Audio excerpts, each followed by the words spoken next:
அனைவருக்கும் வணக்கம். நான் வரலட்சுமி.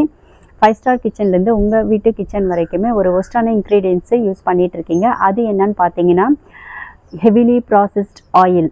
இந்த ஹெவிலி ப்ராசஸ்ட் ஆயிலோட ஹிஸ்ட்ரி பார்க்கலாமா? வேர்ல்டு வார் 2க்கு அப்புறம் ஆயில் ப்ரொடக்ஷன் ரொம்பவே அதிகமாக இருந்தது. ஸோ இந்த என்ஜின் ஆயில், லூப்ரிகன்ட்ஸ் இதெல்லாம் என்ன பண்ணுறதுன்னு தெரியாமல் இதை ஹெவிலி ப்ராசஸ் பண்ணியும் ப்ளீச்சிங் பண்ணியும் நமக்கு குக்கிங் ஆயிலை விற்க ஆரம்பிச்சிட்டாங்க.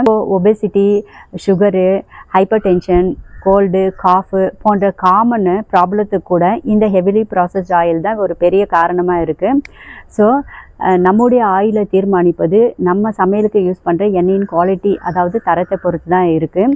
ஸோ நான் எங்கள் வீட்டில் செக்கெண்ணெய் தான் யூஸ் பண்ணிகிட்ருக்கேன். ஸோ இப்போ நிறைய சூப்பர் மார்க்கெட்டில் செக்கெண்ணெய் மிஷின்ஸ் கூட வச்சுருக்காங்க. ஸோ நமக்கு தேவைப்பட்டால் எந்த எண்ணெய் தேவைப்படுதோ அதை அரைச்சி நம்ம கண் எதிர்க்க இம்மிடியேட்டாக நமக்கு கொடுக்குறாங்க. ஸோ அதையும் யூஸ் பண்ணிக்கலாம். இல்லை மரச்செக்கெண்ணெய் கூட நம்ம யூஸ் பண்ணிக்கலாம். நன்றி.